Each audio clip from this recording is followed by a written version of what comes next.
Bismillahirrahmanirrahim. Assalamualaikum warahmatullahi wabarakatuh. Allah subhanahu wa ta'ala berfirman, Qad aflaha man zakkaha wa qad khaba man dassaha. Beruntunglah orang yang membersihkan jiwanya dan rugilah orang yang mengotori jiwanya. Teman-teman yang dirahmati Allah subhanahu wa ta'ala, kita sering cukup antusias memperhatikan aib zahir kita, kekurangan-kekurangan fisik kita. Ada orang yang sampai ngeluarin uang, biaya yang cukup besar untuk memperbaiki hanya bagian alis di wajahnya, hanya memperbaiki giginya yang mungkin dia anggap kurang rapih, atau memperbaiki posisi hidungnya, atau memperbaiki rambutnya yang dia mungkin ngerasa rambutnya kurang tumbuh lebat, atau memperbaiki wajahnya secara umum dengan skincare yang mahal. Banyak orang yang gak peduli dengan aib dirinya, dia lebih peduli dengan aib fisiknya.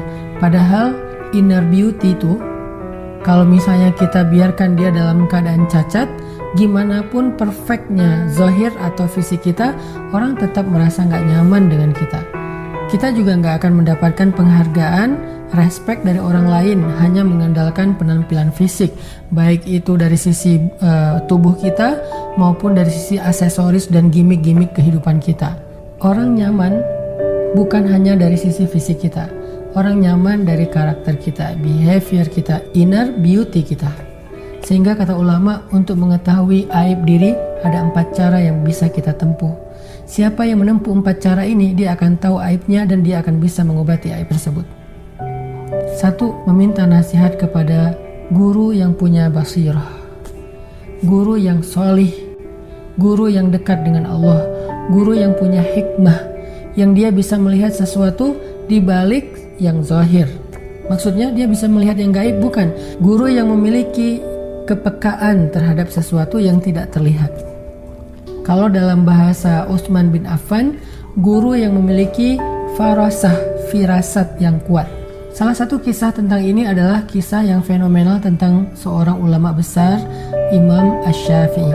Satu hari Imam Asy-Syafi'i pergi ke pasar dan secara nggak sengaja, namanya juga di pasar, kalau sekarang mungkin kayak di mall, Imam Syafi'i nggak sengaja melihat aurat seorang perempuan yang tersingkap karena sedang di pasar, sedang beraktivitas. Pulang dari situ Imam Syafi'i merasa terganggu, untuk mencari ilmu itu terganggu, susah menghafal, susah konsen, susah khusyuk. Sehingga akhirnya Imam Syafi'i datang kepada gurunya yang memiliki basirah dan farasah, memiliki kepekaan dan firasat yang kuat terhadap sesuatu. Imam Syafi'i mengadu, curhat kepada gurunya Imam Waqi'. Kata Imam Syafi'i, aku curhat kepada guruku Waqi' dan meminta nasihatnya tentang hafalanku yang buruk. Apa nasihat dari Imam Waqi'? Al-ilmu nurun wa nurullah la yu'talil asi. Ilmu itu cahaya dan cahaya Allah tidak diberikan kepada pendosa.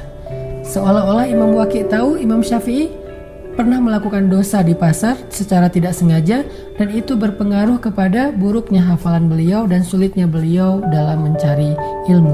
Ini namanya mencari tahu kekurangan kita dengan bertanya kepada guru yang salih yang memiliki farasah dan basirah.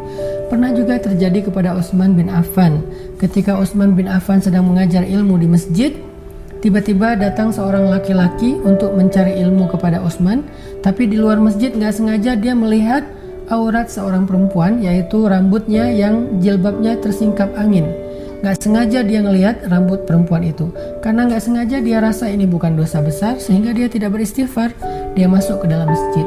Ketika dia berada di dalam masjid, baru aja dia duduk, Utsman bin Affan yang waktu itu sedang mengajar ilmu mengatakan, kenapa ada seseorang yang datang ke dalam majelis kita sedangkan di matanya masih ada bekas dosa?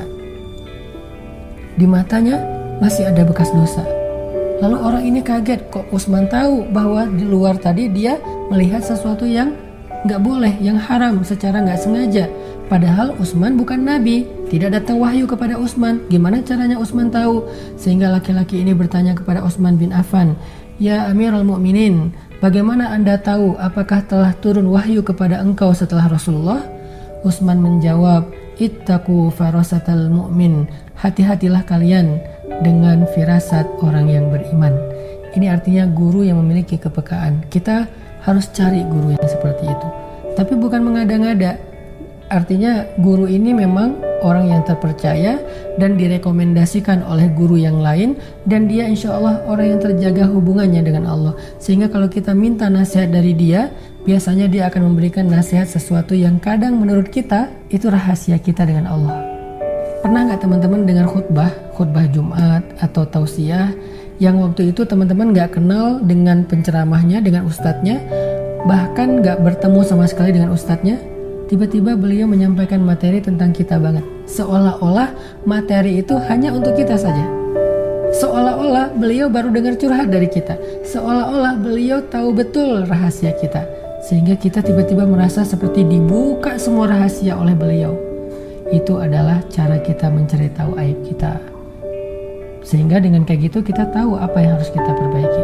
Kedua, cara mengetahui aib kita, carilah teman yang bisa berkata jujur dan sayang kepada kita karena Allah Subhanahu wa taala. Umar ibn Khattab pernah meminta nasihat kepada Huzaifah ibn Yaman. Kata Umar, "Wahai Huzaifah, engkau tahu nama-nama orang munafik karena engkau penjaga rahasia Nabi. Maka kalau boleh saya tahu apakah Nabi menyebutkan nama saya termasuk di antara orang-orang munafik?" Huzaifah tersenyum mengatakan, "Tidak, wahai Amirul Mukminin, engkau tidak termasuk orang munafik." Kemudian Umar mengatakan, "Rahimallahu imra'an ahda ilayya uyubi." Semoga Allah merahmati seseorang yang telah memberikan saya petunjuk terhadap kesalahan saya, yang telah menunjukkan apa kesalahan saya. Umar suka kepada orang yang bisa menunjukkan kesalahannya ketimbang kebaikannya. Kalau kita kebalik ya, kita senang dengan orang yang bisa menunjukkan kebaikan kita, memuji kita, menyebut-nyebut kebaikan kita, padahal itu bisa menggugurkan pahala kebaikan kita. Tapi kita akan ilfil banget, bete banget, marah dan kecewa kepada orang yang menunjukkan kekurangan kita. Sebaliknya, Umar benci kepada orang yang menyebut-nyebut kebaikan dia, tapi sangat suka dan berterima kasih kepada orang yang bisa menunjukkan kekurangannya. Inilah bedanya kita dengan Umar bin Khattab. Makanya Umar selalu bisa memperbaiki diri, islahul fard, memperbaiki dirinya karena dia selalu mencari tahu apa aib dirinya lewat saudaranya. Yang ketiga, kita bisa mencari tahu aib kita, kata ulama, dari lisan a'da, dari lisannya orang-orang yang membenci kita, haters. Kadang-kadang hate speech, hate comment yang ada di sosial media itu nggak selalu sesuatu yang merugikan kita. Kadang-kadang kalau kita mau melihatnya dari angle yang baik, itu bisa menjadi semacam nasihat buat kita. Ketika dia mengatakan Arya, itu walaupun maksud dia menuduh kita, menghakimi kita, tapi coba kita melihat dari angle yang berbeda. Dia sedang menasihati kita. Karena alsinatul a'da, lisannya para musuh, orang yang membenci kita, adalah sebaik-baik nasihat. Bisa nggak kita mengambil nasihat dari orang yang membenci kita, yang nge-hate kita di sosial media? Kalau kita bisa, berarti kita termasuk orang yang bisa memperbaiki aib diri sendiri. Dan yang keempat, kalau kita pengen tahu aib kita, bergaullah. Ketika kita bergaul, coba perhatikan sebanyak apa orang yang merasa nyaman dan tidak nyaman dengan kita. Kalau banyak orang yang merasa nggak nyaman dengan kita, jangan salahkan mereka, tapi salahkan diri kita, karena itu adalah cermin untuk kita. Kata Nabi, mukmin itu cermin bagi mukmin yang lain. Kalau kita bergaul dengan orang-orang solih dan mereka merasa nyaman dengan kita, insya Allah kita termasuk orang solih. Tapi kalau kita bergaul dengan orang solih dan mereka merasa gerah dan gak nyaman dengan kita, maka bercerminlah dari mereka. Jangan-jangan memang ada aib yang harus kita perbaiki pada diri kita. Satu, kalau pengen memperbaiki aib, cari tahu aib kita dari orang solih, dari guru yang memiliki kepekaan. Kedua, carilah teman yang bisa menunjukkan aib-aib kita, bukan yang bisa menunjukkan kebaikan kita. Yang ketiga, sebaik-baik nasihat adalah lisannya orang yang membenci kita. Dan yang keempat, bergaullah dan jadikan orang lain sebagai cermin. Kalau mereka nyaman, mudah-mudahan itu kebaikan untuk kita. Kalau mereka gerah, berarti mereka telah menunjukkan kepada kita sisi-sisi kekurangan yang harus kita perbaiki. Barakallahu fiikum.